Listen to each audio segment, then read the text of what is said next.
सभी लोगों को अगर कार्यकाल को एक तरफ कर दिया जाए और माननीय बहन जी के कार्यकाल को एक तरफ कर दिया जाए तो बहन जी का कार्यकाल सबसे भारी साबित होगा। ये जातिवादी बुलडोजर जो है चिन्हित कर करके ऐसे लोगों को चलाता है। आज यहाँ के सर्व समाज के लोग मन बना लिए हैं कि ऐसे जातिवादी सरकार को उखाड़ फेंक देने का काम करेंगे। इस तरह से उत्तर प्रदेश में जो ये हालात जो योगी और मोदी ने बनाया है, अगर उत्तर प्रदेश और देश का सबसे झूठा नेता है तो नरेंद्र मोदी जी हैं। नहीं, सवाल जो है ना कि राम को लाए थे हम उनको लाएंगे, राम पहले आए कि मोदी पहले आए, इसका सवाल और जवाब मोदी से पूछिए। वो राम को लाए हैं यानी राम से पहले यही आ गए थे क्या मोदी? इस वोट पर इस पर वोट नहीं मिलने वाला है, जनता जानती है।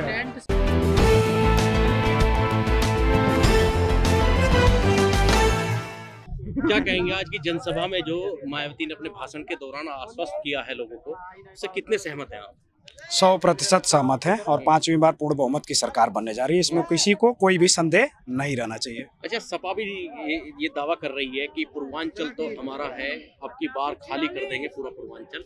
पूर्वांचल में उनका खाता खुलने वाला नहीं है, ये सच है। और बहुजन समाज पार्टी, आप जौहराबाद देख लीजिए, गाजीपुर की सीट, चाहे जंगीपुर, चाहे सदर देख लीजिए, सादा इधर जमानिया देख लीजिए, जखनिया देख लीजिए, सभी सीटों पर बीएसपी हमारी सभी सीटों पर भारी वोटों से जीत के जा रही है। इसमें जब सारी पार्टियों से तो मतलब जितनी जातिगत पार्टियां हैं यहाँ पर, उनसे तो समाजवादी पार्टी ने गठबंधन कर लिया है, तो सब जानते हैं। सभी लोग इसमें बहकावे में आने वाले मतदाता नहीं है, उनको पता है। 5 साल सपा की सरकार देखे हैं, भाजपा की सरकार भी देखे हैं और माननीय बहन जी की सरकार देखे हैं।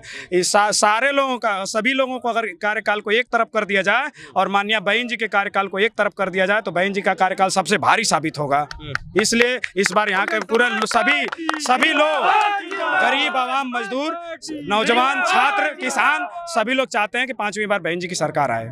5वीं बार जी। तो क्या लग रहा है अब की बार, अगर हम पूरे वाराणसी मंडल की बात करें तो कितनी उम्मीद है अब की बार सीटें? देखिए, गंगा सफाई के नाम पर मोदी जी ने, योगी जी ने ढेर सारे पैसा खर्च किए और इसी कोरोना काल में देखे होंगे कि इस नदियां लाशों से पट गई थी। वो भी दिन यहाँ के लोगों ने देखा है और किस तरह से इस योगी सरकार में हाथरस की बिटिया के साथ दरिंदगी हुआ, वो भी आप लोगों ने देखा होगा।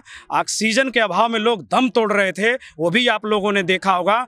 किसान के बेटे पर गाड़ियाँ रोक दी गई थी, ये भी आप लोगों ने देखा होगा। यहाँ के आम जनमानस ने देखा है। उसका पूरा हिसाब किताब ब्याज सहित लेने के लिए यहाँ का पूरा मतदाता, वाराणसी हो चाहे पूर्वांचल का सभी जिले हो, सभी लोग लेने के लिए तैयार हैं। इसमें कोई डाउट नहीं। तो क्या जो बिल्डोजर बाबा कह रहे हैं कि हम वाराणसी तो हमारी है, और क्योंकि प्रधानमंत्री नरेंद्र मोदी का जो है संसदीय क्षेत्र है, तो यहाँ से तो बहुत मतलब लोहे के चने चबाने पड़ेंगे? ऐसा नहीं है। वो आपको बताएं पहले कि इनके सारे कार्यकाल के पोल खुल चुके हैं और यहाँ पे जो उनका जातिवादी जो बुलडोजर है सिर्फ जाति और धर्म के मजहब के आधार पर टारगेट करता है।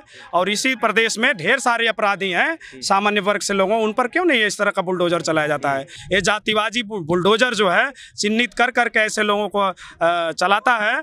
आज यहाँ के सर्व समाज के लोग मन बना लिए हैं कि ऐसे जातिवादी सरकार को उखाड़ फेंक देने का काम करेंगे। जी। अच्छा, सपा सरकार में क्या कमी है? जो सपा सरकार अगर आती है या सपा सरकार बन जाती है तो क्या जनहित के मुद्दों को नहीं रखती है? सपा की सरकार रही है, देखे होंगे कि किस तरह से गुंडई चरम सीमा पर थी। दलितों के साथ जिस तरह से अत्याचार हुआ, भेदभाव, उनके मड़ई झोपड़ी, उनके बहन बेटियों के इज्जत आबरू के सम्मान के साथ खिलवाड़ किया गया, किसी के साथ किसी से छिपा हुआ नहीं है।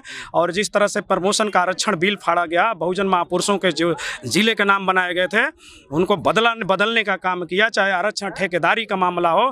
ढेर सारे ऐसे इनके काले कारतूत हैं, उससे पूरा बहुजन समाज और सर्व समाज बहुत आहत है और इस बार इनका खाता खुलने वाला नहीं है पूर्वांचल के किसी भी जिले में। इसलिए लेकिन ये कह रहे हैं कि नई सपा है, नई हवा है, अब की बार मौका दो बस। नहीं, नई सपा है, नई हवा है, बहु खपा है, ये भी आप जानते होंगे। बहु इनकी भारतीय जनता पार्टी में चली गई है, उसको भी पता हो गया कि इस बार समाजवादी पार्टी की सरकार बनने वाली नहीं है, इसलिए उनकी बहु भी खपा है, इसको भी आप जानते हैं। बीएसपी में आना चाहिए था। बीएसपी में आना चाहिए था उनका, भाई उनका व्यक्तिगत मामला है। आप क्या कर रहे? तो फिर बीजेपी की सरकार बननी है इसका? बीजेपी की सरकार नहीं बनेगी, किसी भी कीमत पर नहीं बनेगी, उनकी ये भ्रम है।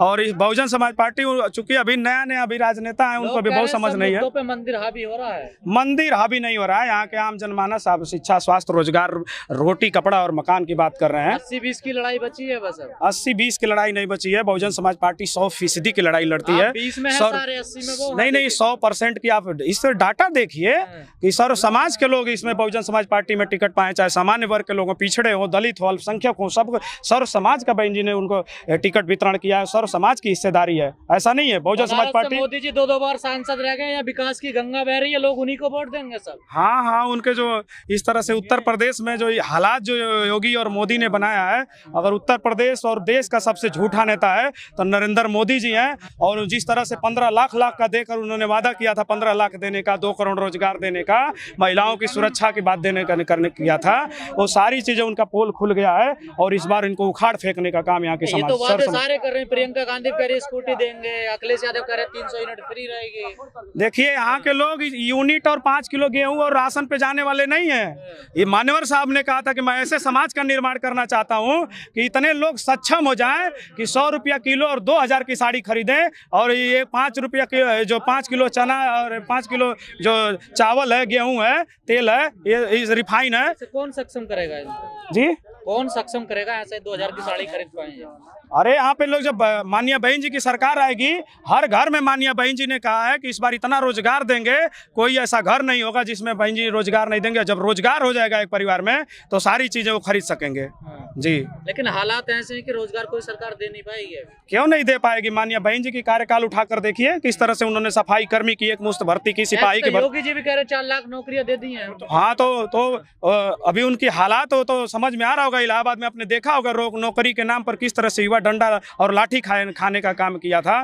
प्रदेश के क्या हालात इन्होंने जर्जर बना के रखा है। कॉलेज और स्कूलों को बंद करके, नौकरी रोजगार को बंद करके, उसका हिसाब किताब लिया जाएगा। इस बार जनता मन मिजाज बना लिया। पूर्वांचल में जातीय समीकरण क्या रहेगा इस लास्ट फेज में? लास्ट फेज में जो इसे जाति समीकरण कुछ भी नहीं है। बहुजन समाज पार्टी किसी भी जाति वर्ग की राजनीति नहीं करती। मैं बार बार कह रहा हूँ, सर्व समाज की राजनीति करती है। सर्व समाज के लोगों ने मन मिजाज बना लिया है कि इस बार सिर्फ बहन जी और बहन जी मिलेगा। सर्व समाज का नारा ही रह जाएगा। सर्व समाज आप जाके पता कर सकते हैं। आप गाजीपुर से निवासी हूँ, जौहराबाद विधानसभा पे, वहाँ पे चाहे छत्री समाज के लोग हो, ब्राह्मण समाज के लोग हो, चाहे राजभर समाज के लोग हो, चौहान समाज के, यादव समाज के, चमार समाज, दलित, पासी, धोबी, पासी, खट्टिक, दुसार समाज के लोग हो, सर्व समाज के लोग सैयदा सादा फातिमा के साथ हैं। और पियरका चाचा को इस बार हम लोग भगाने का काम करेंगे जौहराबाद से। अच्छा, एक जैसे नारा है कि जो राम को लाए थे आप उनको लाइए, तो ये जो नहीं, सवाल जो है ना कि राम को लाए थे हम उनको लाएंगे, राम पहले आए कि मोदी पहले आए,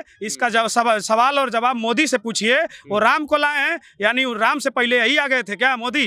तो ये वोट तो इसी बात को मांग रहे हो। इस वोट पर इस पर वोट नहीं मिलने वाला है, जनता जानती है। टेंट से वो मंदिर बना रहे हैं, पहले टेंट में थे राम जी। देखिए, एक कोर्ट का फैसला है और किसी योगी और मोदी की सरकार की फैसला नहीं है।